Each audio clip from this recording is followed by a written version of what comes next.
제가 들은 건 만족조도 있다고 하더라고요. 뭐 이빨 다 뽑아가지고 이빨 다 뽑고 뭐. 안녕하세요 유튜버 여러분, 이서율입니다. 반갑습니다. 제가 오늘은 우리나라 사람들이 잘 모를 수밖에 없는 북한의 사실들에 대해서 이야기를 좀 한번 해보려고 해요. 첫 번째 주제가, 북한은 여러분들 국내에서 외국에 통화가 안 돼요. 국내에서만 통화가 가능하거든요. 그래서 가능한 게 있긴 한데 중국 통신망을 빌려서 이제 전화를 하는 거죠. 예를 들면 한국에 가족이 있고 북한에 가족이 있는 사람들이 통화를 하려면 중국 사람이 가운데 껴가지고, 브로커죠. 껴서 그 사람이 북한에 있는 사람한테 자기네 전화기를 줘요.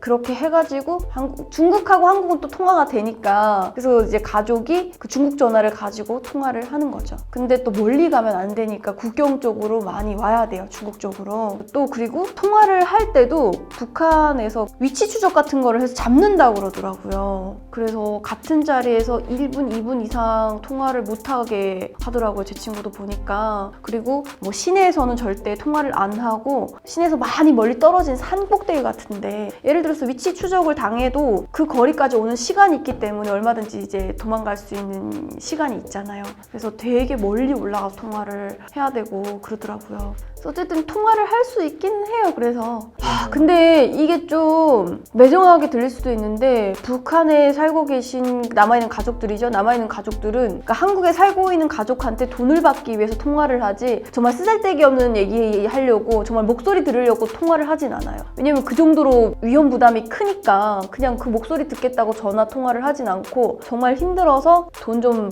달라 이럴 때만 전화를 하는 편이어서, 한국에 있는 사람이 돈을 보내주면 거기서 한 40%, 30%를 브로커가 떼가거든요. 그러니까 그냥 중국에다 입금을 하면 중국 사람이 거기서 돈을 뽑아서 이렇게 해가지고 보내는 걸로 알고 있어요. 근데 제가 얼마 전에 물어봤어요. 그러면 북한까지 건너가서 보내주냐 이랬더니 그건 아니라는 거예요. 그럼 돈을 어떻게 보내줘 이랬더니 강가에서 돈을 이렇게 돌돌돌돌 말아가지고 강에서 이렇게 던진다는 거예요, 중국 사람이. 그럼 저 강 건너에서 이렇게 잡아서 받는다고. 그래서 와, 진짜 그렇게 하는구나. 저도 처음 들었어요, 그 얘기는. 그리고 이제 두 번째로 할 이야기는 북한의 마약에 대한 실태를 얘기를 하려고 하는데, 한국은 마약이 불법이잖아요. 근데 북한도 불법이기는 한데 대부분 마약을 해요. 여러분들 한국말로는 뭐라고 하는지 모르겠는데, 북한에서는 얼음이라고 하는 게 있거든요. 그거 이렇게 부셔가지고 불 태워가지고 이렇게 들이마시는 게 있어요. 북한 사람들은 얼음이라고 해요. 근데 그게 엄청 비싸거든요. 근데 그거를 좀만 돈 있는 사람들은 다 했어요. 그리고 심지어 이제 서비스차라고 해서 그 사람을 짐짝처럼 이렇게 트렁크에 태워가지고 다니는 운전수들이 있거든요. 단거리를 계속 운전을 해야 되니까 피곤하고 졸리잖아요. 그 사람들도 심지어 그 마약을 사가지고 한다는 거예요. 근데 그 마약을 하면 24시간 동안 잠을 안 자도 괜찮대요. 몸은 망가지겠지만. 그런 식으로도 마약을 많이 하고, 감기 걸렸다거나 배탈 나거나 할 때도 불에 태워가지고 먹고, 할머니 할아버지들도 되게 많이 가지고 계신데, 또 용도가 웃긴 게 죽을 때 편하게 죽는다고 그러면서 집안에 한 덩어리씩 가지고 계시더라고요. 내 자식들한테 피해를 안 준다 하면서 그냥 그거를 통째로 드시고 그냥 잠들면 행복하게 죽는다고 하면서 집안에 하나씩 진짜 가지고 계세요, 할아버지 할머니들이. 근데 그 마약 실태가 많이 심각해요. 정말 진짜 어느 정도냐면, 좀 어느 정도 산다 싶으면 그거 마약을 안 하면은 약간 무시당할 정도로 거의 유행처럼 많이들 했다고 하더라고요. 그래서 많이 심각해요. 네.